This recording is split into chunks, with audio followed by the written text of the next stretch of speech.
ஸ்டாலின் ஆட்சியில் தமிழகத்தில் சட்டம் ஒழுங்கு சீரழிந்து இருப்பதை குறித்து விவரிக்கிறது இந்த செய்தி தொகுப்பு. கொலை மண்டலமான கொங்கு மண்டலம், வட தமிழகத்தை மிரட்டும் கூலிப்படைகள், தென் தமிழகத்தை உலுக்கும் கும்பல் கொலைகள், துருபிடித்த இரும்பு கரத்தால் சந்தி சிரிக்கிறது சட்டம் ஒழுங்கு. தப்பு செய்யறவங்க யாரா இருந்தாலும், மறுபடியும் சொல்றேன், யாரா இருந்தாலும் பாரபட்சம் இல்லாம நடவடிக்கை எடுப்பேன். ஒரு பழமொழி சொல்லுவாங்க, சீனி சக்கரை சித்தப்பா ஏட்டில் எழுதி நக்கப்பா என்று சொல்வாங்க. வசனகர்த்தாவின் மகன் வார்த்தை ஜாலங்களால் தமிழக மக்களை ஏமாற்றி விட்டார். இதுவே முதல்வராக ஸ்டாலின் வாசிக்க இருக்கும் கடைசி மானிய கோரிக்கை. இனி ஒரு காலமும் ஸ்டாலினுக்கு இத்தகைய வாய்ப்பை தமிழக மக்கள் கொடுக்கவே மாட்டார்கள்.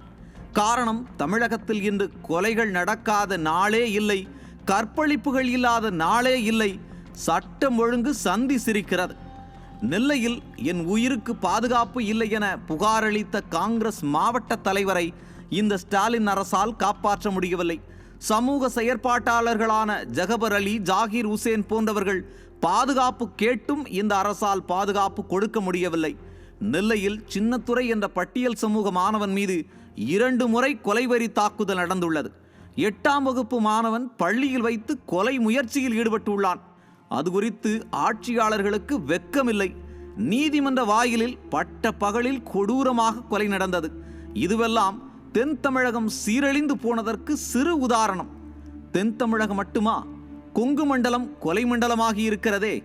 திருப்பூர் மாவட்டத்தில் அடுத்தடுத்து கொலைகள் நடக்கிறது. ஒரே குடும்பத்தைச் சேர்ந்த 3 கொடூரமாக கொலை செய்யப்பட்டதாகட்டும், போதை ஆசாமிகளை தட்டி கேட்டவர் மீது நடந்த கொலைவெறி தாக்குதலாகட்டும், கோவை சிலிண்டர் வெடிப்பாகட்டும், தொழில் சிறந்து இருந்த இந்த பகுதி இன்று பாதுகாப்பின்றி இருக்கிறது. வட தமிழகத்தை பற்றி சொல்லவே தேவையில்லை. ஆம்ஸ்ட்ராங் கொலை சுமார் 6 மாதம் திட்டமிட்டு கூலிப்படையால் நடத்தப்பட்டிருக்கிறது. அதை கண்டுபிடிக்க உளவுத்துறையால் முடியவில்லை. ஜாதி மத பேதமின்றி கோடிக்கணக்கான மக்கள், படித்த பட்டதாரிகள் உலாவரும் சென்னையில் ஒரு ஆணவ கொலை நடந்தது ஸ்டாலின் ஆட்சியில்தான். மாதம் தோறும் ரவுடி வெட்டி கொலை என செய்தி வருகிறது. வழக்கறிஞர் முதல் மருத்துவர்கள் வரை யாருக்கும் பாதுகாப்பு இல்லை. டெல்டா மாவட்டங்களின் நிலை இன்னும் மோசம். தஞ்சாவூரில் ஆசிரியை ஒருவர் பட்ட பகலில் பள்ளியில் வைத்தே கொலை செய்யப்பட்டார். இந்த ஒரு சம்பவம் போதாதா டெல்டாவின் நிலை என்ன என்பதை விளக்க? ஒரு மாணவனின் கொலை வழக்கில் நீதிமன்றமே குற்றவாளிகள் பிறப்பதில்லை, உருவாக்கப்படுகிறார்கள் என வேதனையை கொட்டி தீர்த்தது. அந்த அளவிற்கு மோசமான ஆட்சியாக ஸ்டாலின் ஆட்சி இருக்கிறது. இவையெல்லாம் சின்ன சின்ன உதாரணங்கள் தான். ஸ்டாலின் ஆட்சியில் தமிழகமெங்கும் நடக்கும் கொலைகளை பற்றி சொல்ல நாட்கள் போதாது. 4 ஆண்டுகளில் தமிழகத்தில் நடந்த கொலைகளை பட்டியல் போட்டு வாசிக்க தொடங்கினால் அடுத்த 5 ஆண்டுகளுக்கு வாசித்துக் கொண்டே இருக்கலாம். அவ்வளவு நடந்துள்ளது. இதற்கெல்லாம் காரணம் என்ன? காவல்துறையை கட்டுப்பாட்டில் வைத்திருக்கும் ஸ்டாலினின் நிர்வாக திறமையின்மைதான்.